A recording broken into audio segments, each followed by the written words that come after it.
तो इस बार वैशाली संसदीय क्षेत्र में एक शिकार को घेरने की तैयारी चल रही है।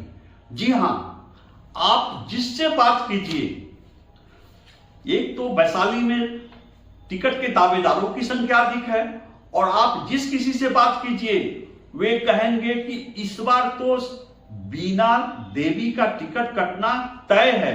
इसलिए वैशाली पर नजर मेरी भी रहेगी, आप भी बनाए रखिए, देखते रहिए जनता चौक लाइव। नमस्कार, मैं हूं विवेश त्रिवेदी और आप देखना शुरू कर चुके हैं जनता चौक लाइव। आज मैं आपके सामने वैशाली संसदीय क्षेत्र में टिकट की जो दावेदारी चल रही है, टिकट को लेकर जो रस्साकसी चल रही है और वैशाली को लेकर लोजपा के अध्यक्ष चिराग पासवान जिस तरह से उलझन में हैं, उस पर बहुत ही रोचक और नवीनतम घटनाक्रम पर आधारित, नवीनतम जानकारियों पर आधारित एक विश्लेषण लेकर आया हूं। तो आपसे आग्रह है कि आप आगे बढ़ने से पहले कृपया मेरे इस चैनल को, जनता चौक लाइव को लाइक कीजिए, सब्सक्राइब कीजिए और इसे अधिक से अधिक लोगों के बीच शेयर कीजिए, वायरल कीजिए। वैशाली संसदीय क्षेत्र में चुनाव से पहले ही, बल्कि मैं बताऊं कि प्रत्याशियों के नाम तय होने से पहले ही बहुत रोचक स्थिति पैदा हो गई है। आप जंगल में कभी शिकारी को देखे हैं? जब शिकारी शिकार को चारों ओर से जाल से घेर लेता है, शिकार भागता भागता जब एक छोर पर निकलना चाहता है तो वहां वह जाल में उलझ जाता है। शिकार फिर लौटता है, फिर दूसरे छोर से भागने की कोशिश करता है, वहां भी घिर जाता है। तो इस बार वैशाली संसदीय क्षेत्र में एक शिकार को घेरने की तैयारी चल रही है। जी हां, आप जिससे बात कीजिए, एक तो वैशाली में टिकट के दावेदारों की संख्या अधिक है और आप जिस किसी से बात कीजिए वे कहेंगे कि इस बार तो बीना देवी का टिकट कटना तय है, इस वजह से तय है, उस वजह से तय है। इन बातों में कितना दम है? क्या बीना देवी यूं ही वैशाली को हाथ से निकल जाने देंगी? क्या बीना देवी सचमुच इतनी लाचार हैं? क्या दिनेश प्रसाद सिंह सचमुच इतने लाचार हैं? जी नहीं। तो आप देखेंगे आने वाले 2 महीने बहुत रोचक और रोमांचक होंगे और किस तरह से टिकट पाने के लिए जो रस्साकसी चलेगी, जो जाल फैलाए जा रहे हैं, जो घेराबंदी की जा रही है बीना देवी से टिकट झटकने के लिए, वो बड़ा ही रोचक होगा। कभी बीजेपी के टिकट के दावेदार कहेंगे कि बीना देवी प्रधानमंत्री से मिल रही हैं, ऐसा ना हो कि बीना देवी भाजपा में आ जाए और भाजपा टिकट ले ले। आप लोजपा में बात करेंगे, जो लोग अभी टिकट लिए नहीं हैं लेकिन वे कहेंगे कि हमारा मुकाबला वैशाली में और किसी से नहीं है, बीना देवी से ही है, उनकी भी नजर, और कह रहे हैं, उनका दावा सुनेंगे कि बीना देवी का टिकट कट गया है, उन्हीं को मिलेगा। तो ये चौतरफे जो दावे हो रहे हैं और उसमें जो टिकट लेने की जो जद्दोजहद है, जो रणनीति है, जो टिकट के लिए जो पैंतरेबाजी है, यह बहुत ही रोचक हो गया है। पटना से लेकर दिल्ली तक चर्चाओं का बाजार गर्म है। हर रोज नए नए तरीके अपनाए जा रहे हैं। कभी प्रधानमंत्री, तो कभी मुख्यमंत्री, तो कभी चिराग पासवान, तो कभी लालू प्रसाद यादव का विश्वास जीतने का, उनका भरोसामंद बने रहने का, उनका विश्वास पात्र रहने के लिए तरह तरह के नुस्खे आजमाए जा रहे हैं। इसलिए वैशाली पर नजर मेरी भी रहेगी, आप भी बनाए रखिए, देखते रहिए जनता चौक लाइव। लोजपा अध्यक्ष चिराग पासवान धर्म संकट में हैं। जी हां, चिराग पासवान एक अदद विश्वासी चेहरे की तलाश में है। वे एक भरोसेमंद चेहरे की तलाश में हैं। चिराग पासवान एक ऐसे व्यक्ति की तलाश में है जो उनके पार्टी के टिकट पर सांसद निर्वाचित होने के बाद विश्वासघात नहीं करे। मुझे कवि श्यामनंदन किशोर की कुछ पंक्तियां याद आ रही है, आपको सुनाता हूं। ये पंक्तियां उनके इरा गायत्री महाकाव्य से ली गई हैं। जी हां, तो सुनिए, राजनीति में मित्र कठिन है, स्व से ऊंचा चरित्र कठिन है, किसी जुआरी के अड्डे पर वातावरण पवित्र कठिन है। मैं समझता हूं कि राजनीति पर इससे अधिक कहने सुनने की कोई जरूरत नहीं है।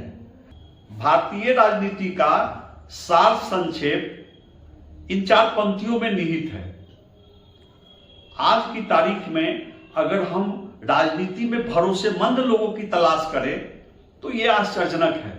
तो मैं आपको बताऊं कि दूध का जला चिराग पासवान मट्ठा भी फूक फूक कर पी रहे हैं।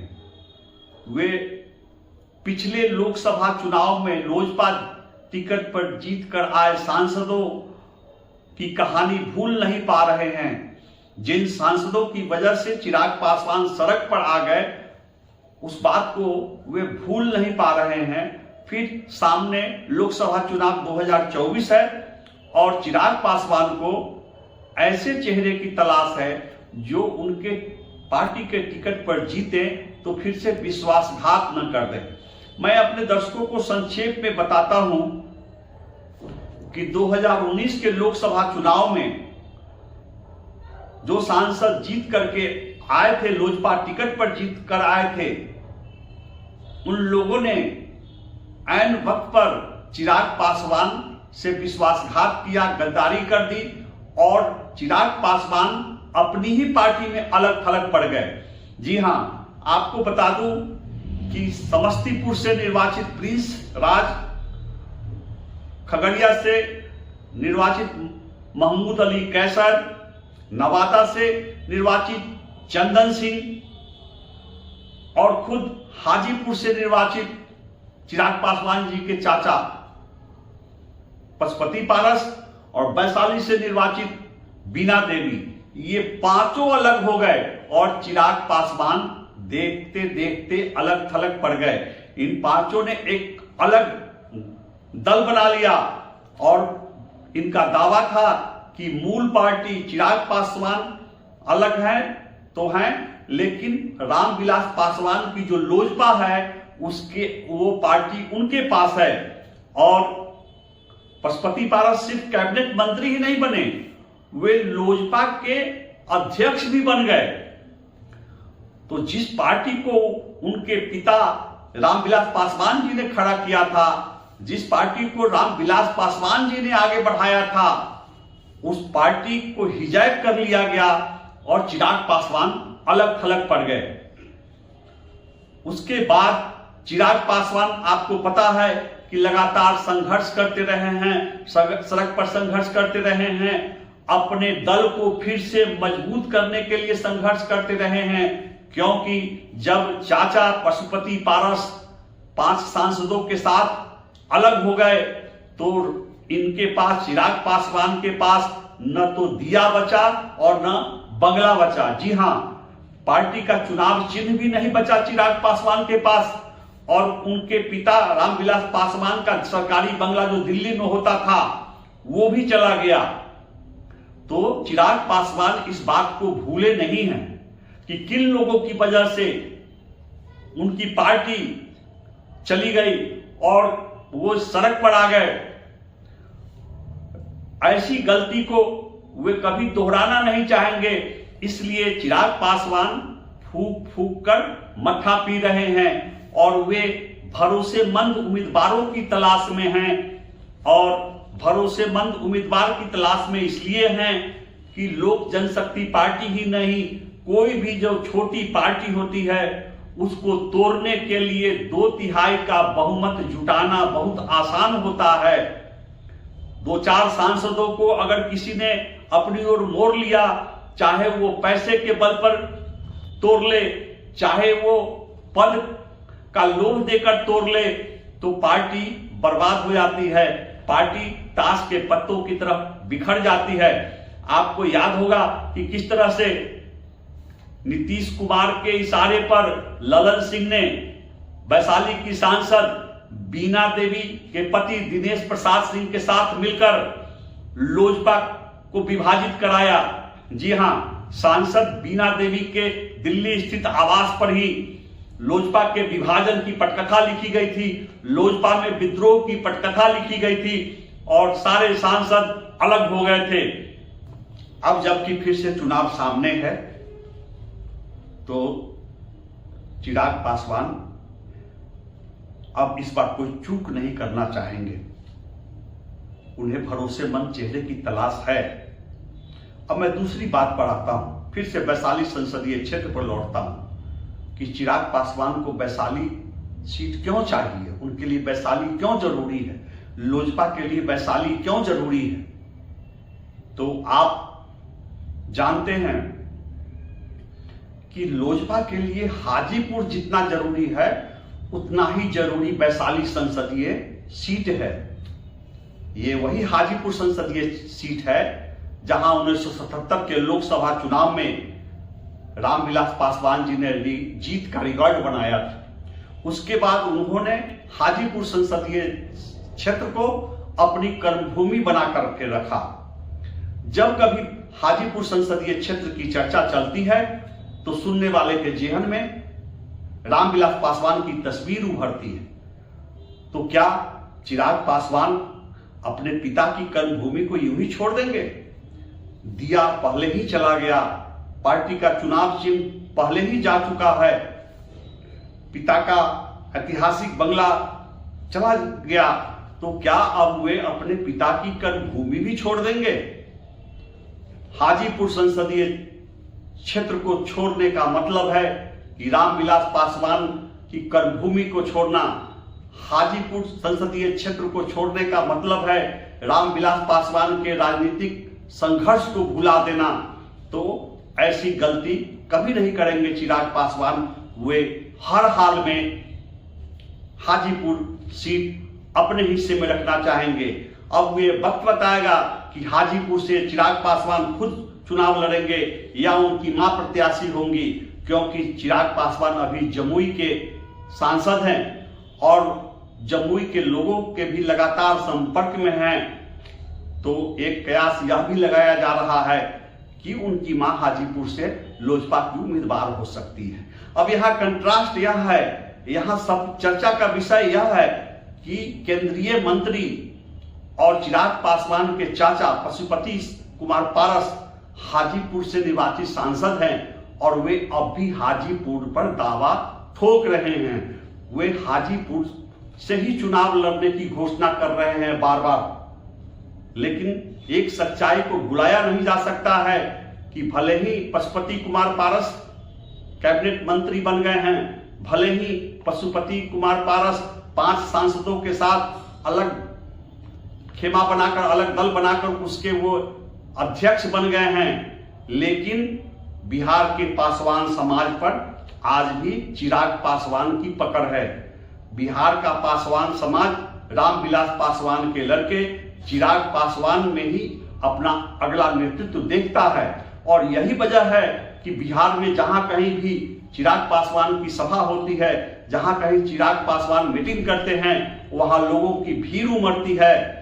और इस सच्चाई को एनडीए के सभी घटक दल जानते हैं, इस सच्चाई को प्रधानमंत्री नरेंद्र मोदी भी जानते हैं और गृह मंत्री अमित शाह भी जानते हैं। यही वजह है कि किसी दूसरे राज्य में भी जब प्रधानमंत्री नरेंद्र मोदी सभा को संबोधित कर रहे होते हैं तो उन्हें रामविलास पासवान की याद आती है, उन्हें चिराग पासवान की बात याद आती है और वे वहीं से ऐसा भाषण देते हैं जिससे चिराग पासवान के जख्मों पर मरहम लगे।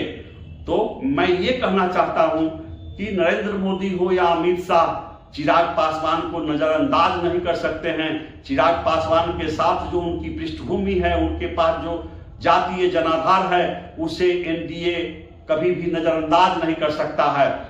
इसलिए आगामी लोकसभा चुनाव में चिराग पासवान की मांग को यूं ही नजरअंदाज नहीं किया जाएगा। अब बात हो रही थी वैशाली संसदीय क्षेत्र की और मैं आपसे चर्चा कर रहा हूं हाजीपुर। जी हां, रामविलास पासवान हो या चिराग पासवान, उनके लिए वैशाली भी उतना ही महत्वपूर्ण है जितना हाजीपुर संसदीय क्षेत्र महत्वपूर्ण है। हाजीपुर के लिए वैशाली बहुत जरूरी है। आप याद कीजिए पिछले 2 लोकसभा चुनावों को, 2014 में और 2019 में रामविलास पासवान एनडीए में दोनों सीट लिए थे। हाजीपुर के साथ साथ वैशाली संसदीय सीट भी लिए थे। 2014 में उन्होंने वैशाली संसदीय क्षेत्र से रामा किशोर सिंह को प्रत्याशी बनाया। रामा किशोर सिंह लोजपा टिकट पर खड़ा हुए और उन्होंने राजद के रघुवंश प्रसाद सिंह, दिग्गज नेता पूर्व केंद्रीय मंत्री रघुवंश प्रसाद सिंह को पराजित किया और सांसद निर्वाचित हुए। फिर आइए 2019 के लोकसभा चुनाव में लोजपा से रघुवंश प्रसाद सिंह के खिलाफ बीना देवी को टिकट दिया गया।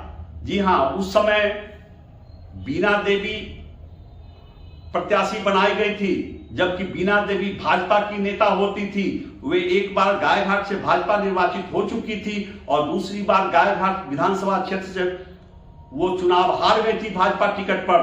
तो भाजपा की नेता बीना देवी को टिकट दिया गया था, लोजपा टिकट दिया गया था वैशाली में, वे निर्वाचित हुई थी।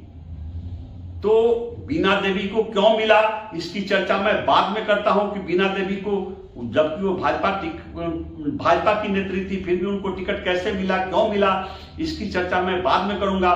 पहले आपको बता दूं कि दोनों चुनावों में रामविलास पासवान हाजीपुर के साथ साथ वैशाली संसदीय क्षेत्र अपने साथ, अपने हिस्से में क्यों रखना चाहते थे और क्यों रखे। जी हां, हाजीपुर से संसदीय चुनाव जीतने के लिए राजपूत और भूमिहार मतों की जरूरत होती है। जी हां, हाजीपुर से लोकसभा का चुनाव जीतने के लिए वहां हाजीपुर क्षेत्र में भूमिहार और राजपूत मतदाताओं के समर्थन की जरूरत होती है।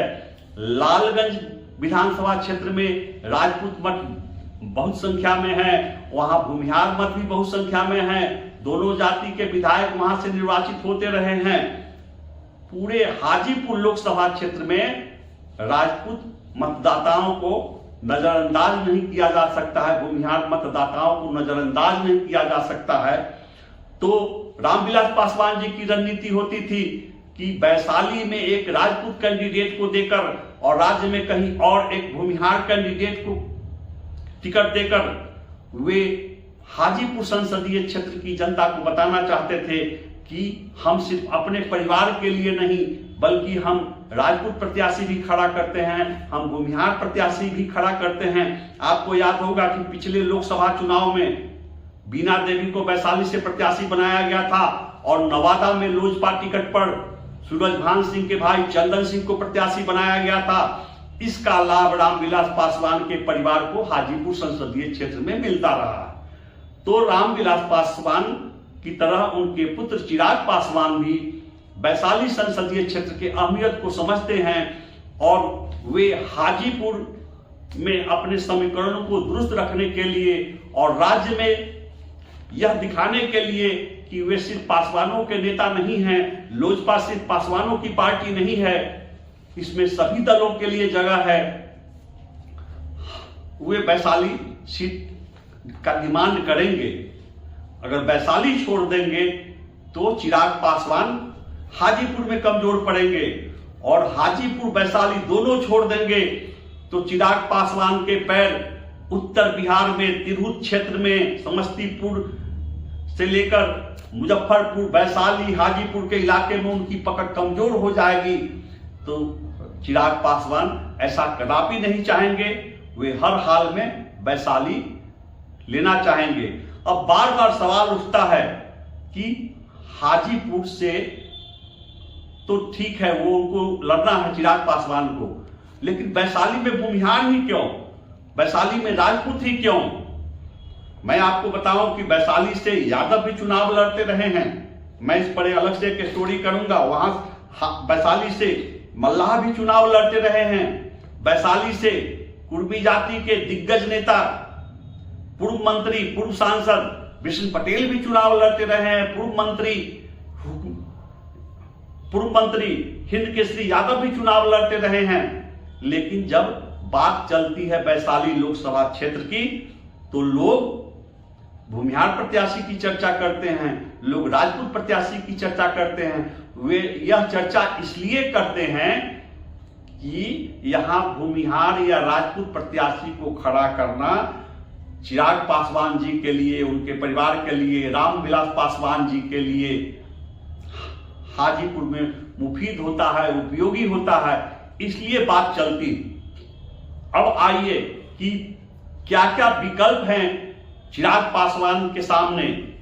बहुत सारे विकल्प हैं। चिराग पासवान पर भारी दबाव है और यह दबाव इस बात का द्योतक है कि जनाधार आज भी चिराग पासवान के पास है, पशुपति कुमार पारस के पास नहीं है।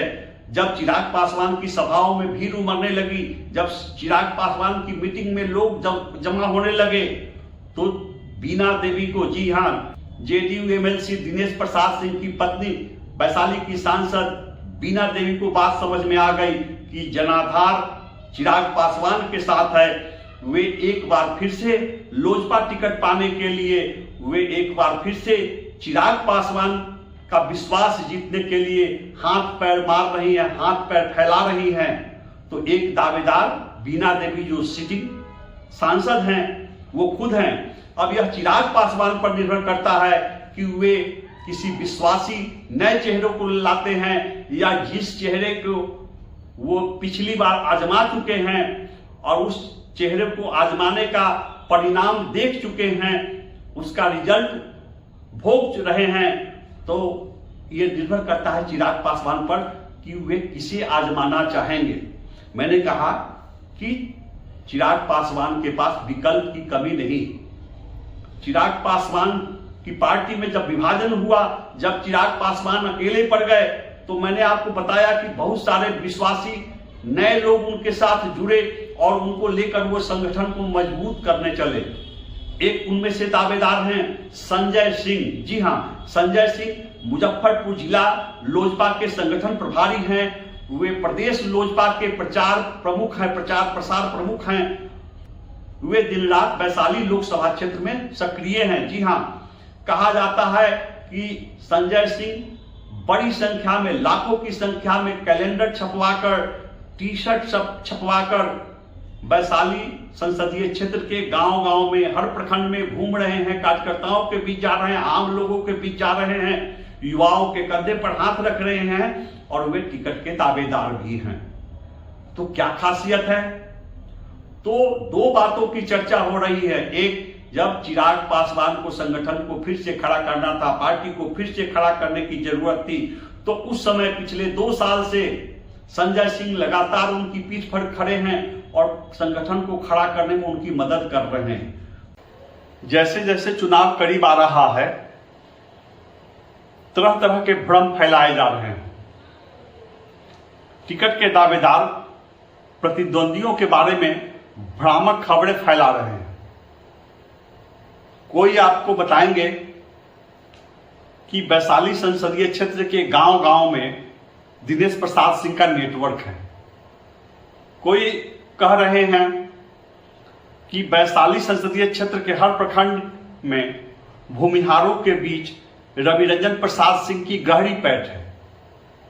और ऐसा कहने वाले भी लोग हैं कि विनीता विजय वैशाली संसदीय क्षेत्र में किसी परिचय की मोहताज नहीं है।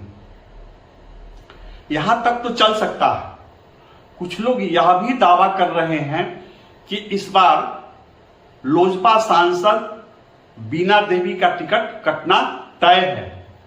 मैं उनके इस दावे की पुष्टि नहीं करता, लेकिन अगर किसी दावेदार में, वैशाली से टिकट के दावेदार में इतना भी आत्मविश्वास नहीं हो कि वे इस बार बीना देवी का टिकट कटवा सकते हैं, तो फिर वे टिकट की दावेदारी क्या खाक करेंगे। इसलिए अगर प्रतिद्वंदी कहते हैं कि हम टिकट कटवाएंगे बीना देवी का, टिकट मुझे ही मिलेगा, तो यह कोई आश्चर्यजनक बात नहीं है। वैशाली में आज भी ऐसे कहने वालों की संख्या बहुत अधिक है कि दिनेश प्रसाद सिंह टिकट लेना जानते हैं और टिकट की व्यवस्था में दिनेश प्रसाद सिंह का जादू चलेगा। भले ही वैशाली संसदीय क्षेत्र में भूमिहार, मल्लाह, यादव, कुशवाहा, राजपूत जातियों की बहुलता है, लेकिन पूरे राज्य के राजपूत समुदाय के बीच लगता है कि वैशाली एक ऐसी मिठाई है जो प्लेट में परोसी जा चुकी है। स्थानीय लोग, वैशाली जिले के लोग, मुजफ्फरपुर जिले के लोग तो दावा कर ही रहे हैं, दूसरे जगहों के लोग भी वैशाली से टिकट की दावेदारी कर रहे हैं और एक दूसरे की काट खोज रहे हैं। यह भी बताया जा रहा है कि वैशाली में टिकट का दावेदार किस जिले का रहने वाला है, कब कब और कहां कहां से चुनाव लड़ा, उसमें वोट बटोरने की कितनी क्षमता है, पिछले चुनाव में उसको कितने मत मिले, ये सारे आंकड़े गांव गांव में पहुंचाए जा रहे हैं। बहरहाल आप इंतजार कीजिए, देखिए कि वैशाली संसदीय क्षेत्र भाजपा के हिस्से में जाती है, लोजपा के हिस्से में जाती है, रालोसपा के हिस्से में जाती है। इसका इंतजार आपको भी है और हमें भी है। मैं आपसे दो बातें फिर स्पष्ट कर देना चाहता हूं। आज मैं वैशाली संसदीय क्षेत्र में लोजपा की दावेदारी, लोजपा टिकट के दावेदारों की चर्चा करने चला हूं, लेकिन मैं यह दावा नहीं कर सकता हूं कि वैशाली संसदीय क्षेत्र से लोजपा को ही टिकट मिलेगा, वैशाली संसदीय क्षेत्र लोजपा के ही हिस्से में जाएगा। अभी यह तय नहीं है कि एनडीए के किस घटक दल के हिस्से में यह सीट जाएगा। तरह तरह के दावे किए जा रहे हैं, अपनी अपनी सुविधा और अपनी अपनी सहूलियत के अनुसार हर खेमा दावे कर रहा है। और एक और प्रत्याशी हैं रविरंजन सिंह। जी हां, ये वैशाली विधानसभा क्षेत्र के घाट पटेहा गांव के रहने वाले हैं। रविरंजन सिंह भी लगातार चिराग पासवान का साया बनकर उनके साथ चल रहे हैं, संगठनात्मक गतिविधियों में उनके साथ चल रहे हैं और उनका दावा है, उनके समर्थकों का दावा है कि वैशाली संसदीय क्षेत्र में राजपूत मतों से ज्यादा भूमिहार मत हैं। मैं इस विवाद में नहीं पड़ना चाहता हूं। मैं इस कार्यक्रम के माध्यम से यह सर्टिफिकेट नहीं देने जा रहा हूं कि वैशाली संसदीय क्षेत्र में राजपूत अधिक हैं वोटर या भूमिहार वोटर अधिक हैं। जी हां, वैशाली विधानसभा क्षेत्र से बीना शाही जीतती रही हैं, हेमंत शाही जीतते रहे हैं, उससे पहले एलपी शाही जीते, नागेंद्र प्रसाद सिंह जीते।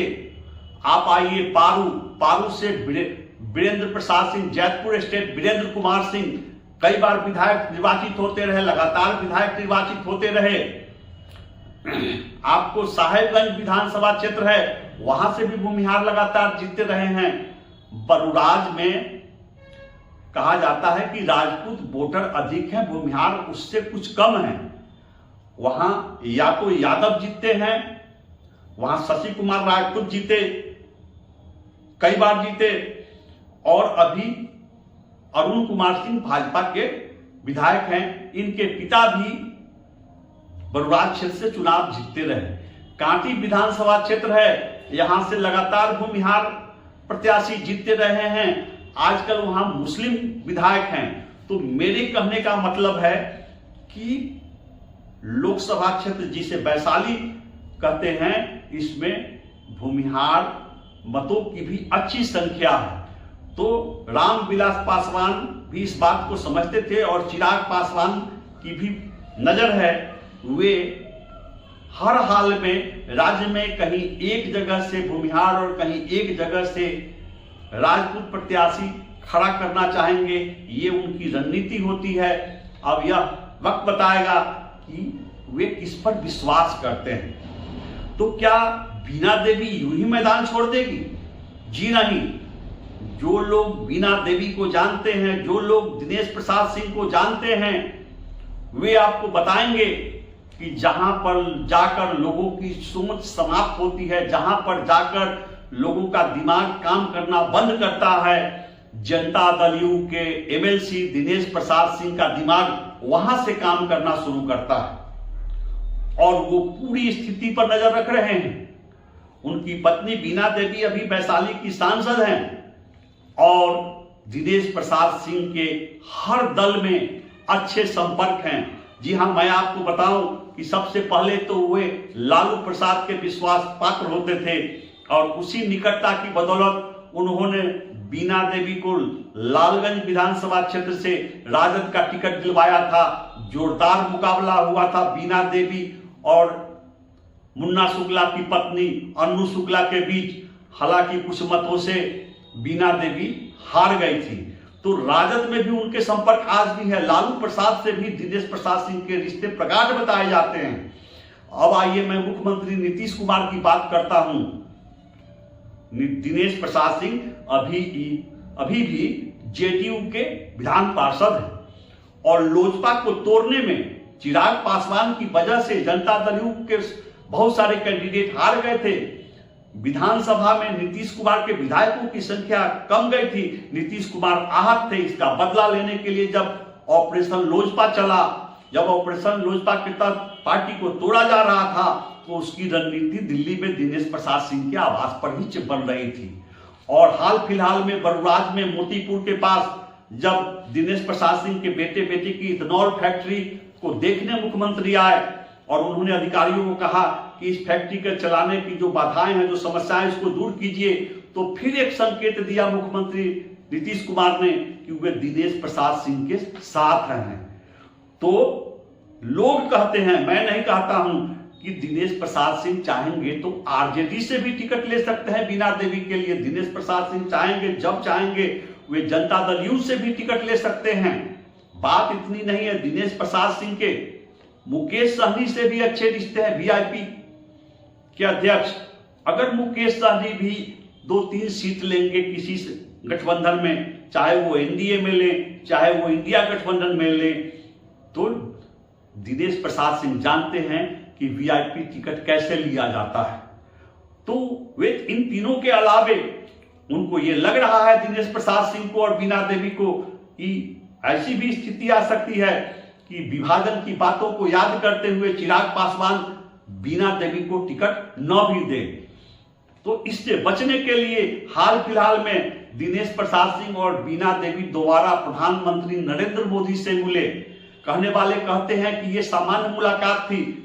संसद का जब सत्र चल रहा होता है, कोई भी सांसद 3 दिन पूर्व आवेदन देकर, रिक्वेस्ट कर प्रधानमंत्री से मुलाकात का समय ले सकता है। हाल फिलहाल में बैक टू बैक 2 बार बीना देवी का परिवार, जी हां, दिनेश प्रसाद सिंह, बीना देवी और उनके बच्चे प्रधानमंत्री से मिले हैं। लोगों का कहना है कि वे लोग और कुछ नहीं, ये सामान्य मुलाकात नहीं थी, ये वैशाली की समस्याओं के लिए मुलाकात कही जा रही है, लेकिन वास्तविक मुलाकात थी कि भाजपा टिकट की गुंजाइश टटोलना। लेकिन भाजपा के दिग्गजों का कहना है कि प्रधानमंत्री से बहुत सारे नेता मिलते रहते हैं सामान्य तौर पर। प्रधानमंत्री से मुलाकात का मतलब यह नहीं है कि टिकट की गारंटी, लेकिन इस मुलाकात की तस्वीर वैशाली संसदीय क्षेत्र में वायरल कराई जा रही है। तो मैं आपको फिर से कहता हूं कि दिनेश प्रसाद सिंह और बीना देवी के सामने सारे दरवाजे खुले हुए हैं। अभी उनके पास बहुत सारे कार्ड हैं, वे किस कार्ड को खेलेंगे ये वक्त बताएगा। लेकिन वैशाली संसदीय क्षेत्र पर अपनी दावेदारी को वो आसानी से यूं ही नहीं जाने देंगे।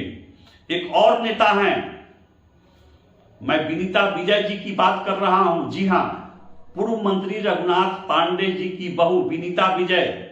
हाल फिलहाल में विनीता विजय के पति अमर पांडे जी की भी चिराग पासवान से मुलाकात हुई है और उसको इस रूप में देखा जा रहा है कि चिराग पासवान ने अगर वैशाली संसदीय क्षेत्र से किसी भूमिहार कैंडिडेट को उतारना चाहा तो वो रवि रंजन प्रसाद सिंह और विनीता विजय में से कोई एक नाम हो, इसमें आश्चर्य की बात नहीं है, ये वक्त बताएगा। इस बीच देखा जा रहा है कि रवि रंजन प्रसाद सिंह वैशाली संसदीय क्षेत्र के प्रखंडों में अलग अलग जगहों पर हेल्थ कैंप आयोजित कर रहे हैं, लोगों से मुलाकात कर रहे हैं।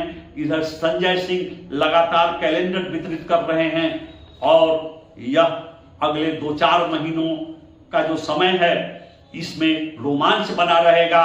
कभी लगेगा कि बीना देवी का पलड़ा भारी हो रहा है, टिकट तो बस उनको मिलने ही वाला है, कभी लगेगा कि संजय सिंह का टिकट तय है। यह सब देखने के लिए तमाशा हो रहा है। फाइनली रवि रंजन सिंह को मिलना है। यह भी कभी लगे कि अब भूमिहार को टिकट मिलने जा रहा है तो रवि रंजन प्रसाद सिंह और विनीता पांडे के जो समर्थक हैं उनकी उम्मीदें बढ़ जाएंगी। लेकिन सब कुछ आने वाले वक्त के गर्भ में है, इसलिए वैशाली का चुनाव जो है वो तो रोमांचक होगा, लेकिन चुनाव से पहले जो ये रस्साकसी चल रही है, टिकट के लिए जो दावेदारी चल रही है, जो प्रयास चल रहे हैं, वह भी कम रोमांचक नहीं है। आप बने रहिए हमारे साथ और जनता चौक लाइव पर हमारा नियमित विश्लेषण देखते रहिए, सुनते रहिए। और आपसे आग्रह है कि मेरा मनोबल बढ़ाने के लिए मेरे पिछले सारे एपिसोड को आप लोगों ने बहुत रुचि से देखा है और मेरा उत्साहवर्धन किया है। आपसे आग्रह है कि मेरे इस वीडियो को शेयर कीजिए, मेरे चैनल जनता चौक लाइव को शेयर कीजिए और सब्सक्राइब कीजिए। नमस्कार।